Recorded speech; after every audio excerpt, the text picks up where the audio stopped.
another one's when I'm brushing my teeth, which sounds silly, but it's like I know it's in my day, and it's just those moments where I'm like, okay, I'm just checking in with my body. Where am I at? How am I feeling? How's it going? Am I grounded or am I like vibrating? And just, grounding in those micro moments as well. Because, like as I said to you, I haven't been to yoga in 3 or 4 weeks, and I'm really noticing at the moment because it's like when you go for an hour, you really, are able to switch gears and ground. So when you're without that for whatever's going on, illness in your family or lots of stuff going on, it's even just those micro moments really do make a difference.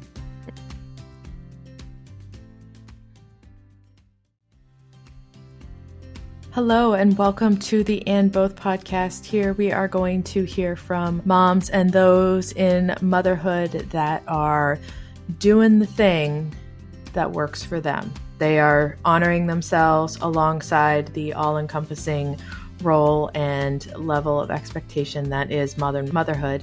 And we are going to hear from as many different people as possible in their own experience. So you can find people to relate to.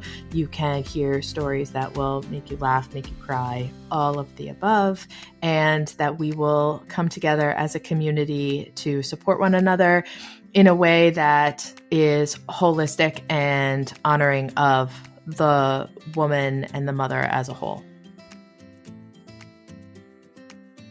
All right, welcome back to the And Both podcast. I am here today with Fiona Walsh, a fellow Canadian, by way of Australia, I believe. Is that? Yeah. Yes, but close enough. You still count. In my eyes. And so she is here. She owns a company called Fiona Walsh Consulting, and we're going to hear about that and then some other things about you as we go. So if you can just welcome. Lovely to have you here. Thank you. Yes. Mm-hmm. If you don't mind just introducing yourself, telling people a little bit about you and what you do, and start from there. Yeah. Fantastic. Well, thanks, Ashley. And as Ashley said, my name's Fiona Walsh. I call North Vancouver, Canada home, but as you can tell from my accent, I didn't grow up in Canada. I'm originally from Melbourne, Australia, and I moved to Canada 11 years ago almost, and I've got 3 little Canadians. I had 3 kids in 2 years. So that was a lot. I have a 7-year-old who we're on the journey of neurodiversity with him. We've only just recently been diagnosed with ADHD. And then I've got identical twin girls who are 5. So I had them 2 years apart, and it was a bumpy entrance into becoming a mum, to be honest. And I think every chapter and season of life of motherhood or parenting presents its own challenges. I think it cuts you a bit of slack in some areas, and then you get lumped with new things to navigate. So when I'm not being a mum, I'm actually a leadership and mindset coach. I also do some corporate consulting. I've always worked on the people side of corporate, and in the last couple of years, I decided to go out and, jump into solo entrepreneurship and give it a go. For me, I love working with women and men who are growth-minded. And what I do is I work with leaders and entrepreneurs, and we really go into get curious together on their inner world, what might be holding them back in their inner world, so their belief systems or their triggers when they get activated. And we work on, shining a light on what their hidden potential is and helping to unpack what might be holding them back so they can really step it up into the, where they want to be going. So be it in their job or in their life or their relationship. I say I'm in the messy middle of life, which I know is a Brene Brown term, but I certainly am. And, really this working for myself has been a huge journey. It's in its own right. I'm trying to be more heart-led, try not to lead as much with my head, which when you're in corporate, you lead with your head all the time. There's not much room for heart. So, and I'm also exploring more about my intuition as well, particularly since becoming a mum. And now I really see it as a really important part of who I'm going to be in this sort of next season of my life. So I'm really excited to be here and chat to you today, Ashley. Yeah, that's awesome. So before the kids were born, you were like full on like office setting in the corporate thing. And so starting your own gig before or after kids? No, yeah. So I was in corporate and had tour and then went back to corporate. and then I had the twins, and I actually returned to my corporate job when the world had been in lockdown for 1 week. So I'd had 18 months leave, which, as you and I know, Canada is incredibly generous now in terms of mat leave. And I took the 18 months for the twins. And I downloaded this app called Teams, Microsoft Teams, on my laptop in my bedroom, as we all did. And we had 3 kids in the house and re-entered the corporate world, which was, a very strange chapter of living and working for all of us that has changed us all in many ways. And I was back in corporate for a couple of years, but once we actually went back into the office and we were going in 3 days a week, that's when I realized it was really hard to balance getting into the office with 3 little kids and trying to do it all. And, I am fairly type A. I was in a high performing part of the business. There's no wiggle room for shorter days and things like that. And I ended up burning out. So I remember sitting on the couch in early 2022, and we had 5 of us had COVID all at once. We had the family COVID, which and I was like, I need a break. I needed to use up some vacation time that I was saving to go back to Australia, but Australia still had locked borders, so it was a whole thing. But I went to Tulum on a retreat for like 5 days. It was the first break I'd had since becoming a mum. And at that stage, Tor was 5. And it was a yoga and transformation retreat. When I got there, it was like 45 minutes of yoga and all the rest was transformation. And I truly believe that I was there for a reason. I hadn't realized until I got there, but it helped me realize just how overcommitted I was in every area of my life. And the analogy, like a house of cards, like we felt like constantly like we were one card away from everything just crumbling. Yeah. And so it was really coming back. I worked for another like 3 or 4 months while I got sort of clear on what was important, what was going to be the first sort of like iteration, because I really called this my experiment of like life. Like, what is Fiona 2.0 going to look like? How are we going to create this harmony and more balance within work and family so that I can still do work that totally lights me up and makes me feel like I'm, in flow and in purpose and having high impact, but it doesn't look like, 9 to 5 on the clock in corporate and then once the kids are in bed, jumping online and doing more work in the evening. Yeah. Yeah. I think there is no more like parent mom statement than I was saving my vacation time, but we all got COVID. And so there goes my vacation. It's just like, there should really just be an asterisk, right? Like in the benefits package at work, it's like vacation / parents. This is all your sick days because I know it's insane. I mean, you just don't, until you become a parent, it's like anything. Until you can walk in the shoes, it's very hard to have compassion and empathy for what it's like.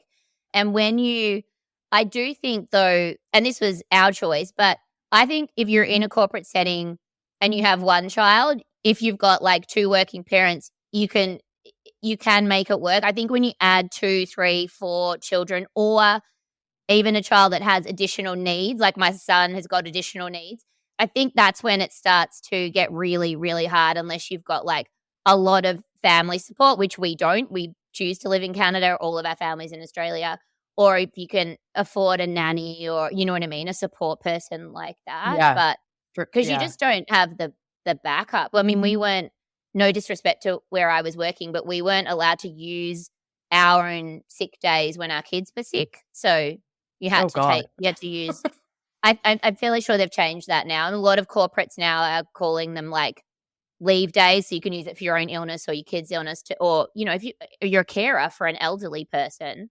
But we've still got a long, long way to go to help people. And I'm not talking just about women or men who have caring roles outside of their work be successful in their carer role. And then also if they, want to be doing corporate work too. Yeah.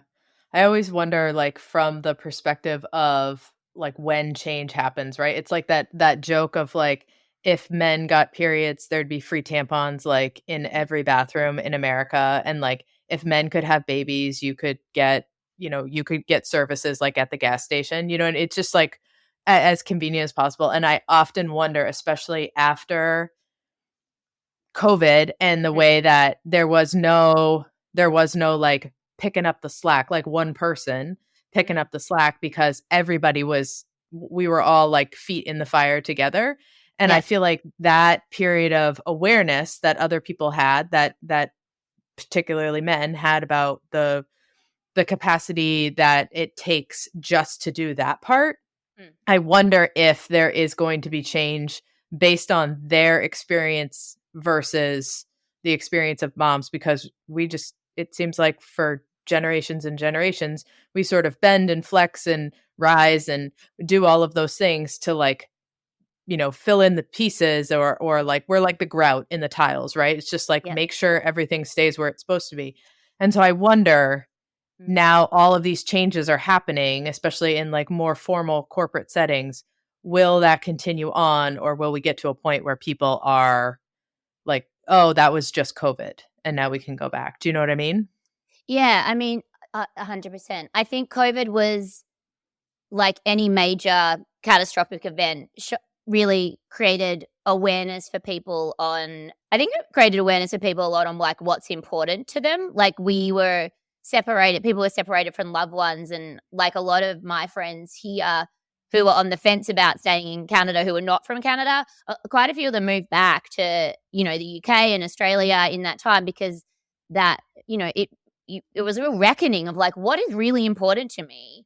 I think it also, I mean, and this has been pretty public, like it's shone the light on the mental load or the invisible load that mums are still carrying in most households when there's two parents. And I'm not talking to when there's single parents, because when I've had to single parent my kids, I'm just like hats off to those parents, because it's a whole new world. It's a whole Yeah, whole different gear. And yeah, as I said, but I think one of the things that surprised me was that when I grew up in the 90s, when I was in high school, we were really empowered that it was equal choice, equal career opportunity, equal pay, that we were going to be the first generation. Like I went to an all-girls school. It was very much, you're going to be the first generation where you can do the career you want. You can like be the CEO. You can, you know what I mean? And it wasn't, and if you also want to have kids, you can do that too, because we've been doing that for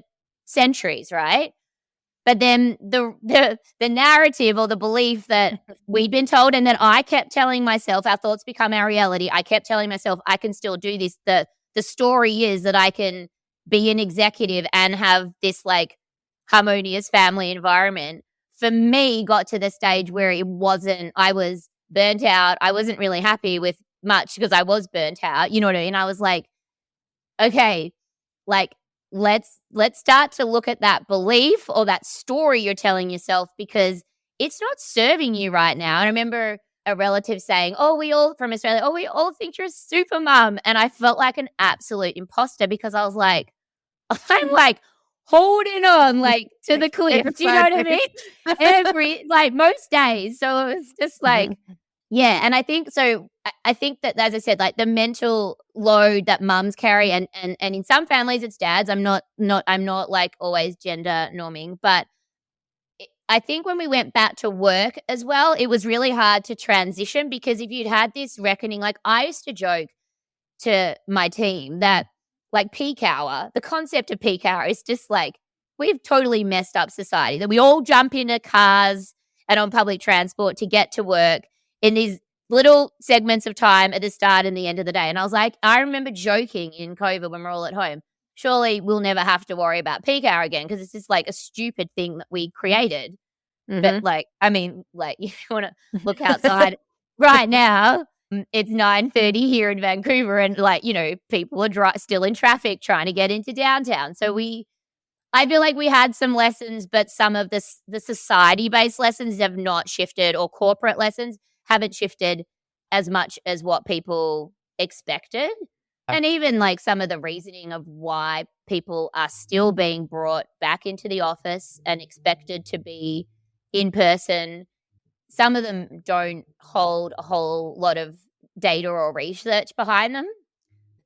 We're better together. Yeah, like what does that actually mean?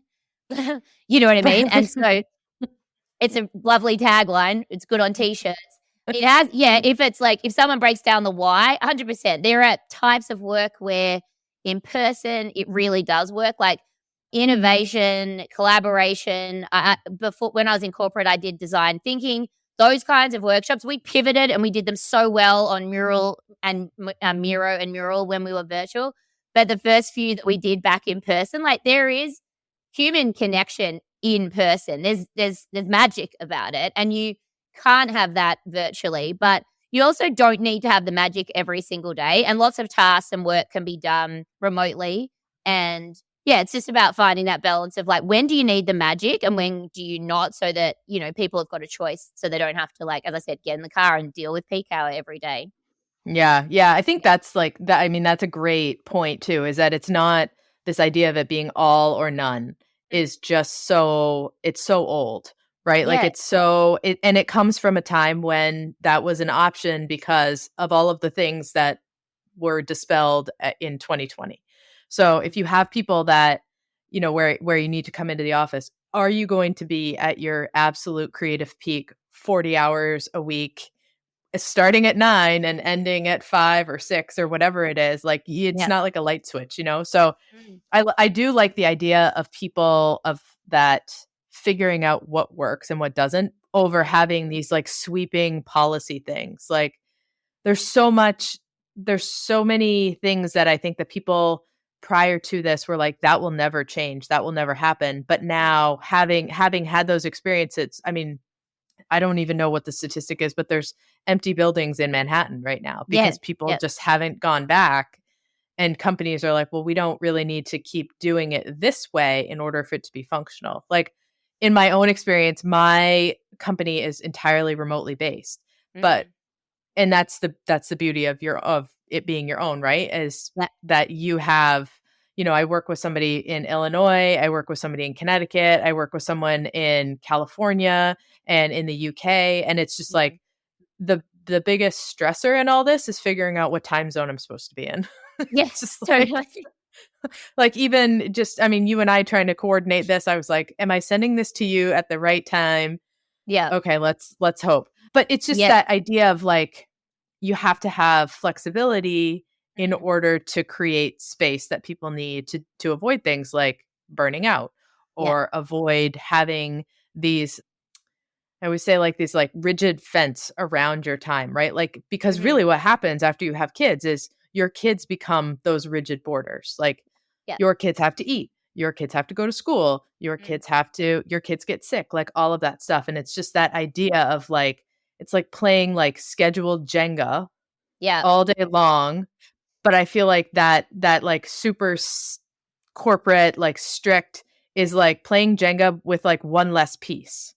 Right. And you're just like, oh my gosh, we're totally about to like have the whole thing tumble down. Not good. So, Mhm. and yeah, I think I'm glad that there are conversations and I hope that the change is positive sort of moving forward in that. One thing I wanted to ask you about. So I noticed this listening back to like the first dozen or so episodes of the podcast that we've recorded. And one of the questions that I never ask, but I think it's really important, and you already brought it up, so I'm going to ask you, is around childcare. And I think last week or the week before, I just released an episode talking about this, is like, it's become like the new thing that we don't talk about when it comes to this idea of like, and both, and having the space to do these things and having the capacity to have the career trajectory or to have the leisure pursuits or to have the time to sit and stare at a wall watching paint dry, like whatever it is you want to do, right? Yeah, totally. So like I think that it's important to talk about like childcare setup. Like you said, you guys have all of your family is back in Australia, right? Yeah, yeah. So how do And you guys make it work? yeah, so and I will say, like having, I've got friends who are here but who don't have family here as well. I also have like friends in the States who have family nearby who don't help them. You know what I mean? So I'm not Yeah. like saying having family in the same city is the, because sometimes you that doesn't work either. Yeah. Oh, And hands some raised people over here. yeah, okay. And some people have got these like amazing neighbors who have become like aunties and uncles to their kids. So I think there's a couple of things. So when your kids are younger, if they're in full-time care, it's a hell of a lot easier. Like, as I said, this got hard for me once my kids went to school because they were in care from, like I would drop them at 8:30 and we'd pick them up at about 5. And they were, yeah, it was pretty much all year round as well. And then so it really started to get hard when it was the first year when my eldest entered kindergarten because they have Pro D days or curriculum days here, like really often. And Mhm. so, and if you've got a high energy, like ADHD kid that needs like, you can't put them in front of the TV all day. It just doesn't work. So Yeah. finding that balance, I mean, then you're putting them in camps, which gets really expensive. So like I'm aware that we are in a position of privilege that we could pay for camps, but it still was a drain financially Mhm. for us. And then also like we noticed quickly when his neurodiversity or symptoms of it really started in the first term of kindergarten. And we began to realize as well that the best thing for him at the end of the day wasn't to go to an after school program and be continually overstimulated and with other kids and things like that. He actually, Yeah. and I fought that for a long time because I was like, no, I need to work to these hours and you need to fit in with my commitments at work and then I'll be the best mum ever at 5:05. But and you know what I mean? But that was part of the burnout that I was trying to like timestamp the day and the care and make it all work. And kids are not like that. You know what I Mhm. mean? They'll have days where they need to be picked up early and that's really hard. One of the things that COVID did to my personal work schedule was just like Teams meetings from like 9 in the morning, sometimes to 5 o'clock at night. So that also made it hard that if you did need to do like an early pickup or something, you literally like signing your child out at the office while on with the phone, like, and people were super understanding, but and the mums joke about it, but the schools here, even if the dads put us a first point of contact, the school Oh. calls the mum 100% of the time. Do you know what I Mhm. mean? Mhm. I still laugh about it. This goes back to the lion's share still being with a lot of mums. A lot of our societal norms and expectations are still first point of contact's mum, even if all the paperwork says please call dad or grandma first. So this is just stuff that we're like still up against that I was saying like the millennial mum thinking we could do it all. Well, society in many ways hasn't come as far as what I thought it would by this stage. And I've had to change my beliefs and expectations to make sure so that it works for me and my family. One of the things that we've done just recently is we now have got an au pair who lives with us. And so that's for people who can't afford a nanny because nannies are more expensive. We have an au Really pair. expensive. Yeah, really expensive. So we have an au pair and we have a basement area where she can live, which helps as well. So that's one way of getting some support as well. Do you know what I mean? That's Yeah. cheaper. And it's nice to have someone in your household that's like a big cousin or a big sister to your kids and stuff like that. But yeah, I mean, most people I know who are working, it's after school programs, some before as well, if their work, is an early start. In my family, my other half starts work at 6 a.m. So I was always doing the mornings solo. And then after school, we would share from the after school pickup. But I think as well, like if you do have a child that doesn't like mine needed a different afternoon scenario, there's really not many options. Oh. And if they've got really specialist needs, like it's hard to have a nanny or an au pair as well. Like I'm still around when our au pair's looking after our kids and stuff like that because if he's having a really hard time, it's usually like myself or my other half who really needs to help him through it. And I wouldn't Mhm. expect a nanny or a pair to do that. So yeah, I don't think there's there's lots of options. They all cost a lot of money. That's one thing I'll say. So I Yeah. understand why some people who have multiple children don't work because it doesn't make any financial sense. Mhm. It's much more financially astute to stay home and look after your kids. Yeah. But yeah, What about you? Are your kids still needing like care, or are they?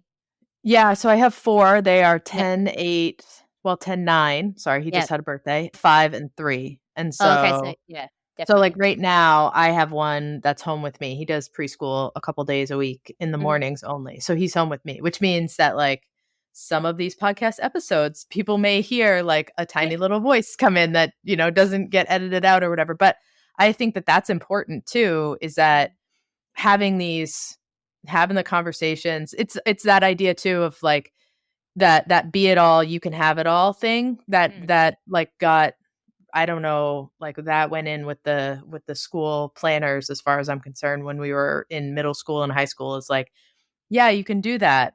Mm. However, in order to have it all and do it all, you actually have to do all of it in Yeah. order for it to be done. So like spoiler alert, Yeah. like there no assistance. So like like you can a la carte your life, right? Yeah. However, like you still have to pay the bill at the end of the day, and that Mm. is your time and your energy and your bandwidth and all of Yeah. those pieces. So, Yeah.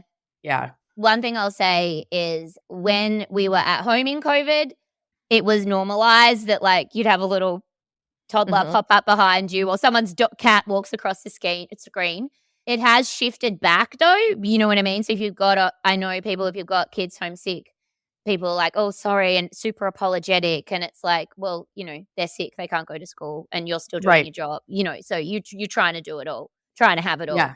Again, right? And Like on those circling back. days and on those days, ask any of the parents, the working parents, like, you are so torn because you've got important, like, maybe I'm trying to facilitate a workshop with lots of people, but I've got a child who's really sick on the couch, just, like, streaming Paw Patrol all day, and you're really Yeah. torn because you're, like, not you've got mum guilt for your child and you've got work guilt because you're not showing up as you used to before you had kids, and it's a real challenge.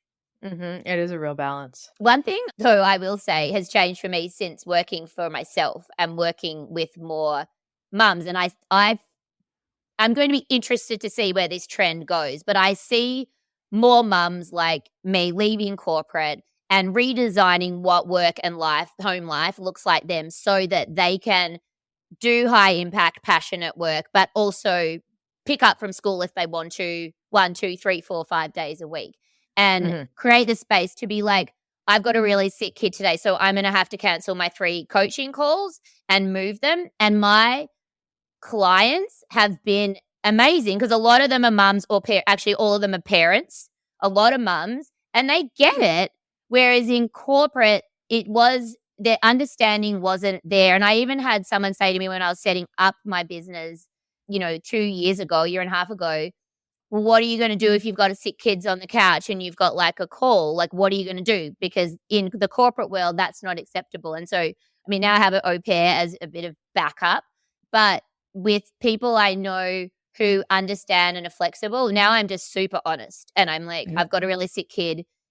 Would it be okay if we move it to like later tonight or in the next week? And I've been really, I don't know, it's just been a really cool time to be like, oh, we are shifting. And maybe it's us leading the way by like not feeling like we have to be apologetic, but actually saying, my needs today have changed because I have a sick child and they're my priority.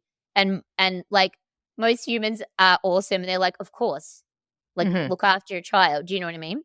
Yeah, and I think too, like in the long run, that's how this systemic change that we're looking for is going to happen. Like, I think Yep. that if we are waiting for it to come from the top and say like Not gonna all happen. these corporate, it's not going to happen. What's going Mm, to happen is individual people are going to say, this is what I need to do in order to do my life and design around that. And yep. there is also like, privilege in that, and being able to like have the background and have the career and have the experience to say, okay, I'm going to set up that. But I do think that that is going to lead to opportunities for people that have people that work for them that are Mm, also in that position. So I think that it's like yep. it's going to rise up the ladders as we go on. And so that is the part that does make me really helpful or hopeful that change that's happening right now on the level that we're on, like young businesses and Yeah. growing and things like that is that once you get, as you grow, you're not going to say to somebody that works for you, well, if your kid is sick, like, too bad, you still need to be on the call, right? Like, you're going to bring that compassion and that understanding to them down the line, which Yeah. is only going to help to drive change that we want. Yeah, I agree. Like, I think that, I worked in change a lot in corporate, and I understand how systems change. I understand how people change, and it's definitely something I'm super passionate about. But like what, as I said, my hypothesis at the moment is that the millennial mums and dads who are going, well, that's not going to change fast enough for me. I'm going to start writing my own story. They're the Mhm. ones where I'm like, wow. And they're all doing really well in their own businesses. And I think this could be the big shift that we've been looking for. And it's coming from an individual point of view rather than waiting, as you say, for the corporates or the systems to change, which that's always going to be really hard because the people at the top are a very different generation. They Mhm. had, and one of the other things I think is interesting is that your children are only at an age where they're really needing you a lot for a short portion of their life. And I even Mhm. see other parents who I've worked with now who've got teenagers or kids who are at university and stuff. And that they're like, it's not like my kids don't wanna know me, but they're like, I don't have the amount I have all this free time all of a sudden. Yeah. So, that it's like it's depending on how many children you have, it's only a 10 or 15-year window, but it also is falling now in sort of like the peak time of our career. So, it's just a bit of a timing thing, but knowing that it's not forever. I see this as a really cool opportunity for me to, like, take the time to build my business while I support my family, and then when they get to the age where they're going to be like, well, mum, I'm going to sport after school and yeah, I don't need a lift. Yay. The day that Right? comes. You know what I mean? But like, then I'll be like, oh, cool. Then I can, if I want to jump back into working those hours that were really long, Mm. I'll be able to because my kids won't need me. But while they do, this is a sentiment that a lot of my friends carries. Like, we really want to be there for our kids and support them while they still need us because we know that all the little things and all the effort that we make and all the space we hold for them emotionally when they're little, that's what helps forge the trust and relationships when they're teenagers and young adults. And, the dynamic between mum and child is quite different. Yeah. Yeah. I think it's so important to remember too, is like this idea that you're not like this when you have kids. Mm. This is not the forever stance, right? Like, No. it is lovely Mm. and heartbreaking at the same time, right? It's No, like you isn't it? go from like, I'm trying to keep you alive.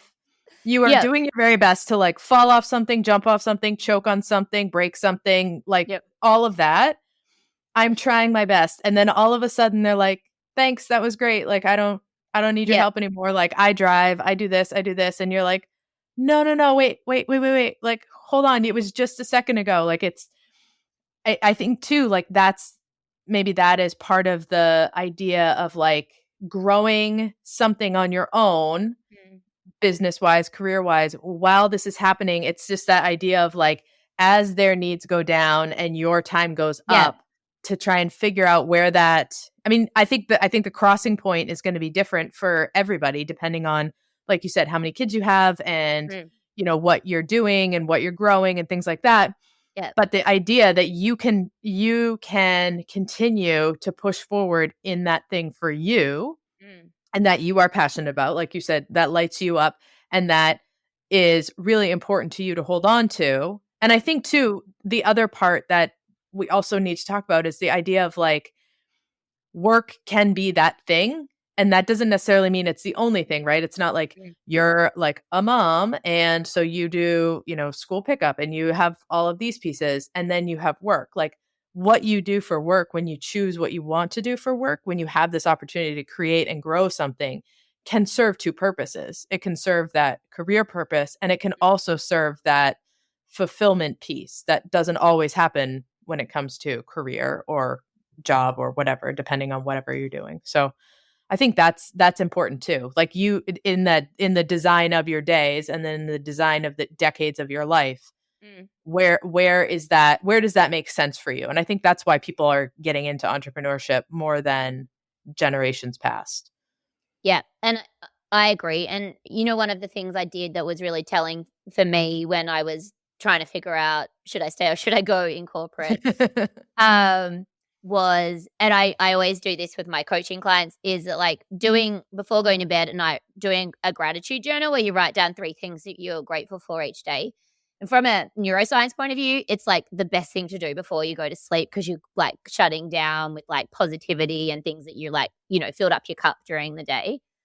But the really powerful piece is looking it back at your 3 entries a day after a month or 2 months. And when Yeah. I did that 2 years ago, there were a couple, and I mean less than a handful of work references in my daily gratitude. And it made me just go, how much time am I spending? How much of my emotional capacity is being invested into work, which means sometimes I'm a bit snappier with my kids than I want to be, or don't feel like I can hold the space for them if they've had a really hard day and someone's been mean to them at school. Yeah, it really just made me take a step back to be like, I'd like my gratitude list to have a whole lot of work stuff on it and not just kids or other things that I'm learning, or do you know what I mean? Other things that have made Yeah. me feel grateful. So yeah. It's that work to live to work kind of thing. It's like 100%. what side of the 100%. equation do you want to be on? Yeah, yeah, So yeah. so outside of work, Mm. in that capacity and outside of motherhood and all of its entirety, this like juggernaut of role experience, what are things that you do for you? Like Yeah. what are the pieces that just sort of like bring it all back together for you?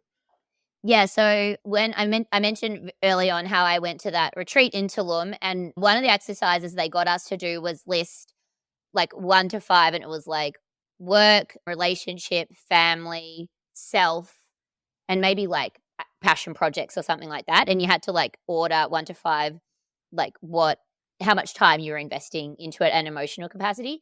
And not surprisingly, because I was burnt out, I self was number 5 for me. And my relationship was 4 as well, which was like, even though I have an awesome relationship, it was still like, I'm not giving it enough. You know what I mean? It was all going to work and the kids and stuff. And then, so we had to reorder them about what's our future state or what would we like to be.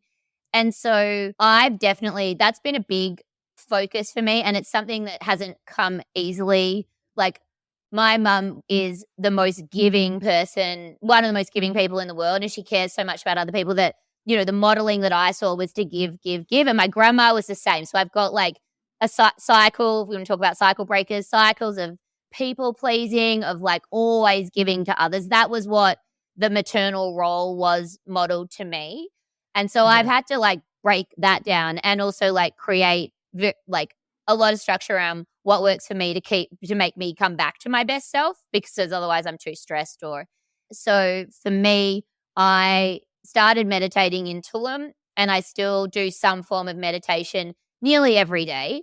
It doesn't happen every single day. And sometimes it's literally like 5 minutes, and then one of my kids walks in and I'm like, all right, I got 5 minutes. No, well, the nice thing about meditation is once you get over that initial hump where your brain's like to-do lists and all those sort of things, you can drop into it a little bit faster once you get into a bit of a routine. I also, similarly to meditation, I really like yoga for like moving my body, getting good stretch, getting a good workout, like a hard power flow class is good. And grounding, that's a grounding breathing sort of exercise. And then lucky where we live in North Vancouver, we actually can walk to school and through the forest every day. And so for me, making the time to get out in nature has been like a game changer. I still don't do it nearly as much as I should, but yeah, walking in the forest and walking without the kids is even better. um, Quiet, and you can really just like, have that time for yourself. So for me, those are some of the key sort of activities I do, but also I'm trying in my planning day to day with my own work to create more white space, because when I got hyper productive, I was like 24/7. And I'd be Yeah. like, work all day, kids go to bed. And then as I'd be like making the lunches for the next day, I'd be like listening to like, Adam Grant or Brene Brown on my podcast. So I'm preparing for work. And like, it was just like so hyper productive. And Hmm. so I now understand, if you think about like masculine and feminine energy, I was just so programmed in the masculine energy, which is like plans and execution and doing, doing, doing.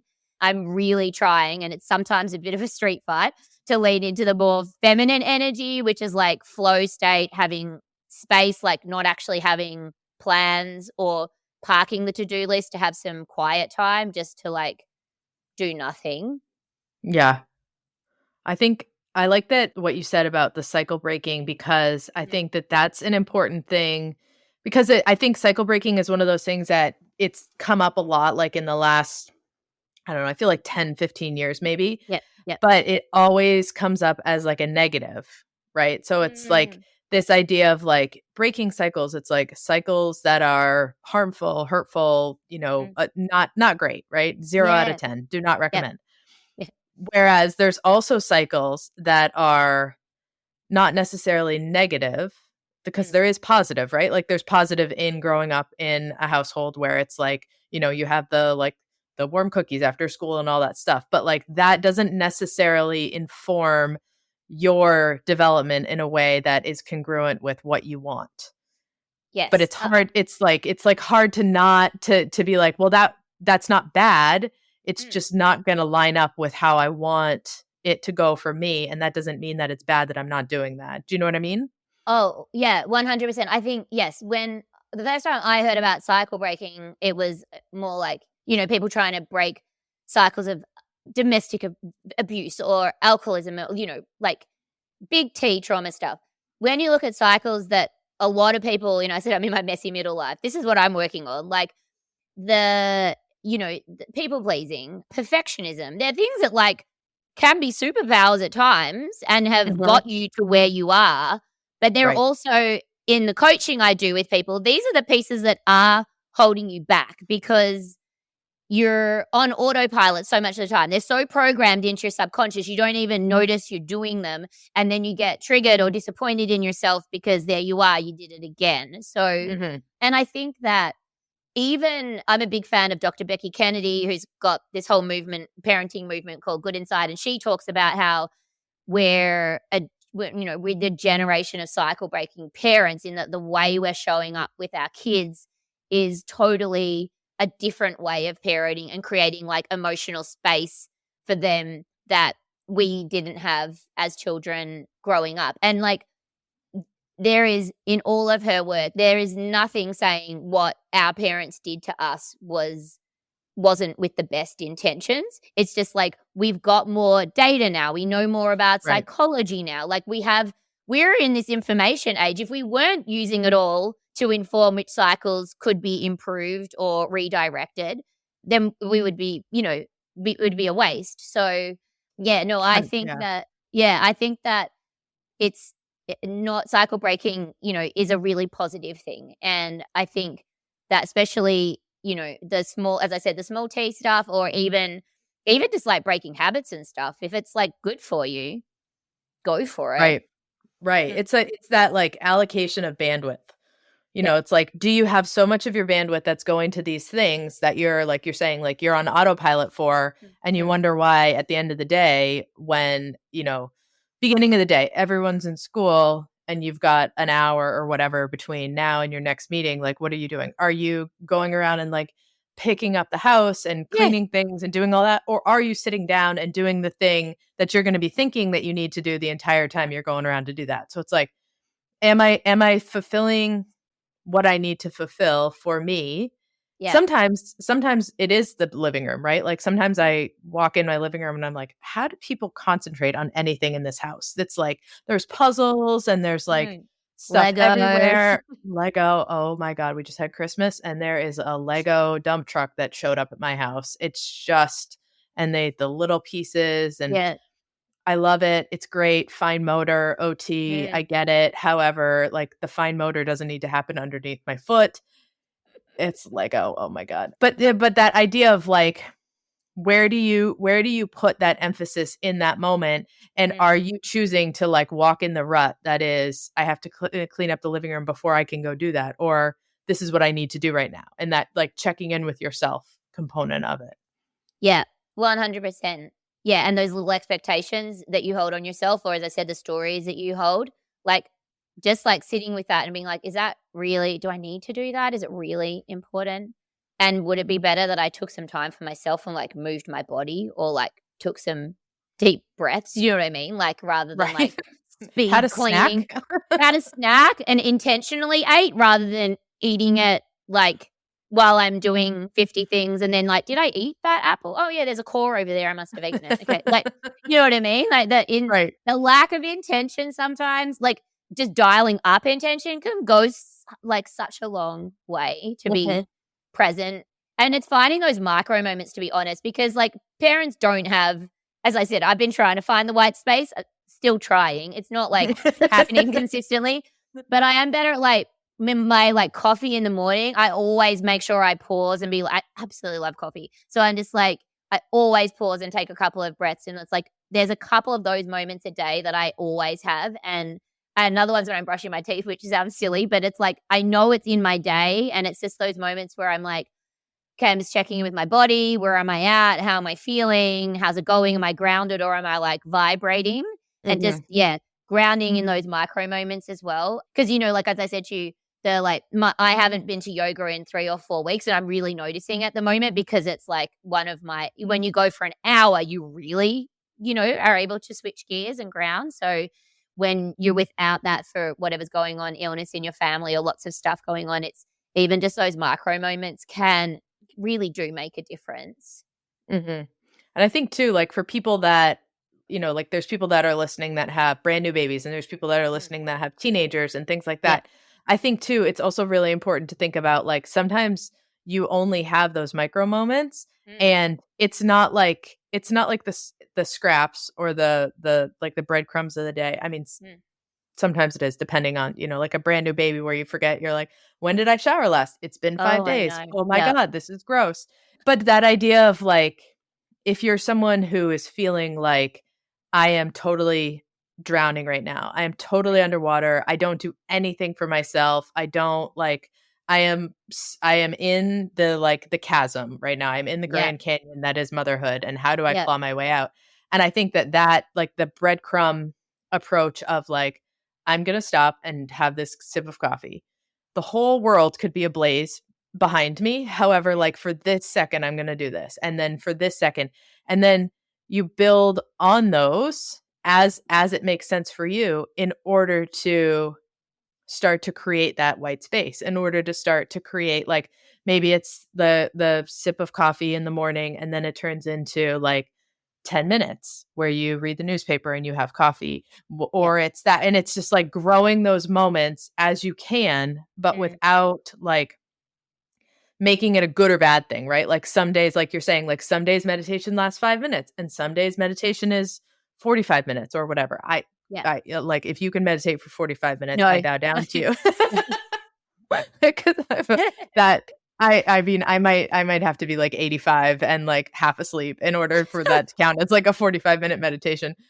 But like that, I think that's an important thing for people to think about instead of being like, "Oh, I have to now do all this stuff for me, so I need Yeah. to like have this hard block of time." Yes. Okay. This was one of my biggest, like, forks in the road moment as a mum, because I was always like, I finish work before I had kids, I go exercise, I have an hour and a half, so I can go to the gym, I can run, go to the pool, do all these things. When you particularly when you've got little kids, like newborns or yeah, as I had 3 kids under 2, though you're never going to get to the pool, or if a window came up, you're so tired that you just wanna go to Mhm. bed, so you don't, like, get you know what I mean, that either. Yeah. So, it's a bit you really have to relearn or rethink what can I create and when can I do it? And yeah, and like being grateful when you did notice, like stop and do the 2 sips of coffee. Like gratitude is the biggest gift that we can like engage with as humans. It's like it does so much for our mental state, our emotional state. And yeah, just looking for those small moments, or if you've got newborns and that, like those cuddle moments, because my God, like once your kids get bigger, you don't have those anymore. I know. I Like you get know. so over it when you've got newborns, but then when they don't do it When anymore they're at like all. Velcroed to Yes. you and you're just So like, I need a minute. we're always like koala babies in Australia because you're like, Mhm. but yeah, just finding those moments. I mean, and being really like focused on making it happen. So when my twins would go down for their first nap of the day, it was the one that I knew like might last 40 minutes. Sometimes we went over an hour, but as soon as they were down, I was sit on the couch and I used to put in this like guided meditation for 10 or 15 minutes. And like that was what it taught me. Like I didn't need to do an hour of anything anymore, but that 10 minutes consistently and sorry, the other thing is like habit stacking, that like, so if you know you're going to do something like make a cup of coffee, then add something to it, like do 5-star jumps or like take 3 breaths, like add what these micro moments that you need for yourself to ground yourself intentionally and add it to something you're already doing. So Mhm. I added it to like they're down asleep, I'm free. But now it's my time to like get that 10 minutes of meditation in. And yes, most of the time I hadn't showered in 5 days. And like who knows when I washed my hair last. Like I literally like my hair was so dry shampooed. It would be my hairdresser would be like, what are we gonna do? And you're like, listen, I'm just going to go lay in the sink. Yeah. And if you want to just turn the water on and leave me there, we can call that a haircut. But I'll be Yeah. asleep and there'll be some sort of cleanliness that occurred Yeah. at the end of this Exactly. experiment. That's Totally. awesome. Totally. So you work with parents, and so I would love for you to tell everybody Mhm. how they can find you Yeah. and what that all looks like. So where to Yeah, find you and how sure. to get in touch. Yeah, sure. So you can find me, you can DM me through Instagram. My tag is Fiona Walsh Coaching. And I have a website. It's currently under development, but it should be live by the time this episode posts. And that's fionawalsh.co. And you can see on that, I work with people. At the moment, my work is all one-on-one. And so I've got 2 options. One is like a shorter commitment. It's usually 4 to 5 weeks where we do one area of growth or change that you're trying to tackle and go deep in a very deep but targeted way. Or I've got a 10-week package, which is when we look at you more holistically. We look at things like your triggers, your values, how you're showing up in the world. And then we also go into your belief systems and your fears and how that might be stopping you from getting to where you want to go. So yeah, look me up and yeah, get in touch. I love just chatting to people. So if a clarity call works for you, we can have a chat and see if we're going to be a good fit. But yeah, I'm really looking forward to, continuing this work. And it really, as I said, like I don't have as many hours to work, but when I'm doing coaching, it's just like such a rewarding role. And to see people go through these like personal transformations is just like, it's like, it doesn't get much better than that. Yeah, that's awesome. Well, thank you so much for joining me today and being here. And Yeah. it was lovely to talk with you. And Okay. I'll put all the contact info in the show notes so people can find you and reach out. And I think that is it. I don't know. Do you have anything else? I don't know. No, I would just say to anyone out there who's struggling at the moment is that you might feel like you're in a hole right now, but you'll always come out of it. And women in particular, we have such a hard time asking for help. But if you can, lean on people around you for help, and don't feel bad about, taking on a free meal or letting someone take one of your kids out of the house so you can have a break, because you're the most important person in your kid's life. So you need to look after yourself first and make sure you're at your best, even when you're in a hole, so that you can support your kids the way that they need you to. Yeah. Start small. Just one thing, one little thing. Yeah. Well, thank you so much for being here today, and enjoy. Thanks so much. See ya.